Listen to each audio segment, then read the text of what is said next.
नमस्कार दोस्तों, स्वागत है हमारे चैनल जीके मेनिया हिंदी में। दोस्तों आज है 2 जनवरी 2021 और आज आरआरबी एनटीपीसी के प्रथम शिफ्ट में जो भी क्वेश्चन आए हैं जीके जीएस सेक्शन से सभी प्रश्नों को आपको दिखाने वाला हूं। तो चलिए दोस्तों शुरू करते हैं। और दोस्तों अगर आपको ये वीडियो अच्छा लगे तो लाइक एंड शेयर कीजिएगा। साथ ही साथ अगर चैनल पे पहली बार विजिट करें तो चैनल को सब्सक्राइब करके बेल बटन दबा लीजिएगा दोस्तों, क्योंकि यहाँ पे उचित तैयारी करवाई जाती है जीके जीएस का। पहला प्रश्न जो पूछा गया था दोस्तों, आयुष्मान भारत राष्ट्रीय स्वास्थ्य सुरक्षा मिशन की शुरुआत 25 सितंबर 2018 को कहां से की गई थी? तो दोस्तों ये किया गया था रांची झारखंड से। तो इस क्वेश्चन के लिए right answer option number A हो गया सभी का।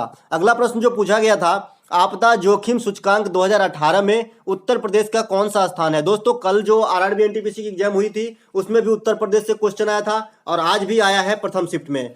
तो आप उत्तर प्रदेश से कुछ क्वेश्चन देख लिया करें जब एग्जाम है आपका। तो यहाँ पे राइट आंसर था दोस्तों तीसरा, आपदा जोखिम सूचकांक 2018 के अनुसार उत्तर प्रदेश का तीसरा स्थान था। ऑप्शन नंबर सी इस क्वेश्चन के लिए राइट आंसर था। अगला प्रश्न है, वायुमंडल में ओजोन गैस कहाँ पाई जाती है? ओजोन गैस जो परावैंगनिक किरणों से हमारी रक्षा करती है और इसका सूत्र जो होता है दोस्तों O3 होता है। तो ये कहाँ पाया जाता है वायुमंडल में? तो ये वायुमंडल के समताप मंडल वाली लेयर में पाई जाती है। ऑप्शन नंबर बी इस क्वेश्चन के लिए राइट आंसर था। अगला प्रश्न देखते हैं, भारतीय रिजर्व बैंक की स्थापना कब की गई थी? दोस्तों भारतीय रिजर्व बैंक आरबीआई जो भारत का नेशनल बैंक है, तो इसकी स्थापना जो हुई थी दोस्तों ये 1 अप्रैल 1935 ईस्वी को किया गया था। ऑप्शन नंबर सी इस क्वेश्चन के लिए राइट आंसर है। अगला प्रश्न है, किस अधिनियम द्वारा भारत में कंपनी का शासन समाप्त किया गया था? दोस्तों पहले ईस्ट इंडिया कंपनी का शासन था भारत में, अंग्रेज मतलब जब अंग्रेज के सत्ता संसद शासन जाने से पहले। तो ये कब शासन समाप्त किया गया था? तो ये किया गया था 1857 के विद्रोह के बाद 1858 के चार्टर अधिनियम के तहत। और इसके तहत जो है भारत की जो है शासन की व्यवस्था ब्रिटिश संसद को सौंप दिया गया था। अगला प्रश्न है दोस्तों, निम्न में से अपसरब तरंगे कौन सी है? दोस्तों अपसरब तरंगे वे तरंगे होती है जिसकी रेंज 20 हर्ट्ज से कम होती है। ऑप्शन नंबर 20 क्वेश्चन के लिए राइट आंसर हो जाएगा। अपसरब तरंगे की जो रेंज होती है 20 हर्ट्ज से नीचे होती है, वहीं परासरब तरंगे की रेंज जो होती है दोस्तों ये 20,000 हर्ट्ज से ऊपर होती है परासरब तरंग। तो आप ये भी ध्यान रखिएगा। अगला प्रश्न देखते हैं दोस्तों, हीमोफीलिया एक आनुवांशिक रोग है जिसका परिणाम है? दोस्तों हीमोफीलिया एक प्रकार का आनुवांशिक रोग है, इसका परिणाम होता है रक्त का स्पंदन न होना, यानी रक्त का थक्का न जमना। ऑप्शन नंबर सी इस क्वेश्चन के लिए राइट आंसर था सभी का। अगला प्रश्न है, भारत की कौन सी पर्वत श्रृंखला सबसे प्राचीन है? दोस्तों सबसे प्राचीन पर्वत श्रृंखला जो भारत में है ये है अरावली, और अरावली पर्वत को जो है विश्व के सबसे प्राचीन पर्वत श्रृंखला भी माना जाता है। और इसकी सबसे ऊंची चोटी का नाम दोस्तों गुरु शिखर है।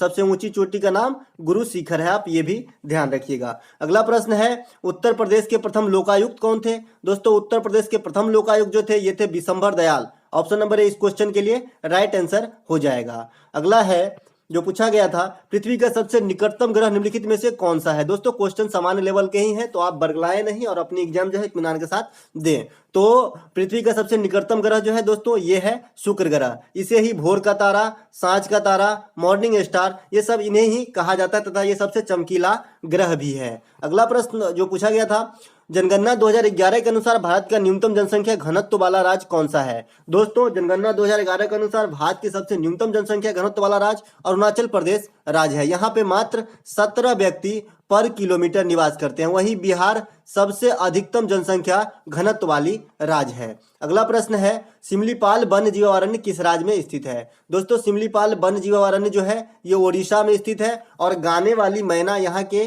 प्रसिद्ध आकर्षण है। अगला प्रश्न है दोस्तों, भारत सेवक समाज की स्थापना निम्नलिखित में से किसने की? तो भारत सेवक समाज की स्थापना गोपाल कृष्ण गोखले के द्वारा सन 1905 ईस्वी में किया गया था पुणे से। ऑप्शन नंबर बी इस क्वेश्चन के लिए राइट आंसर था। अगला प्रश्न है दोस्तों, बैंकिंग क्षेत्र में एटीएम शब्द का पूर्ण रूप क्या है? दोस्तों एटीएम से सभी परिचित है आजकल, तो एटीएम शब्द का पूर्ण रूप होता है automatic teller machine. Option number B यहाँ पे राइट आंसर हो जाएगा, ऑटोमेटिक टेलर मशीन। अगला प्रश्न है दोस्तों, खगोलीय एकक है। दोस्तों खगोलीय एकक जो होती है ये होती है सूर्य की सतह से पृथ्वी के केंद्र तक की मध्य दूरी। सूर्य की सतह से पृथ्वी के केंद्र तक की मध्य दूरी। ऑप्शन नंबर सी यहाँ पे राइट आंसर हो जाएगा। और ऑप्शन नंबर ए में जो आप देख रहे हैं सूर्य से पृथ्वी की न्यूनतम दूरी ये होती है उपसौर के दिन, और उपसौर की घटना होती है कितने तारीख को?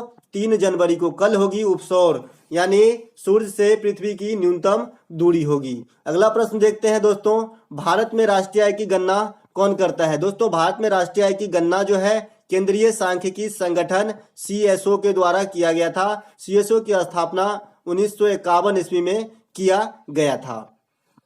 अगला प्रश्न देख लेते हैं, अंतर्राष्ट्रीय न्यायालय कहाँ स्थित है? दोस्तों अंतर्राष्ट्रीय न्यायालय का मुख्यालय द हेग नीदरलैंड में स्थित है। द हेग नीदरलैंड में स्थित है। दोस्तों यूएनओ के जितने भी अंग हैं, सिर्फ अंतर्राष्ट्रीय न्यायालय का मुख्यालय ही द हेग में स्थित है, बाद बाकी सभी के मुख्यालय न्यूयॉर्क अमेरिका में स्थित है। अगला प्रश्न है, पानीपत की तृतीय युद्ध कब लड़ा गया? दोस्तों पानीपत की 3 प्रमुख युद्ध हुए, तो तृतीय युद्ध कब लड़ा गया? तो दोस्तों पानीपत की तृतीय युद्ध 1761 ईस्वी में लड़ा गया था। ये मिसप्रिंट हो गया है। वहीं पानीपत की प्रथम युद्ध जो है 1526 में पहला लड़ा गया था, 1556 में दूसरा लड़ा गया था, और तीसरा जो है 1761 ईस्वी में लड़ा गया था अहमद शाह अब्दाली और मराठों के बीच। अगला प्रश्न है दोस्तों, विश्व में कुल क्षेत्रफल का कितने प्रतिशत भाग भारत के पास है? दोस्तों विश्व में क्षेत्रफल के हिसाब से सबसे बड़ी कंट्री जो है ये है रूस।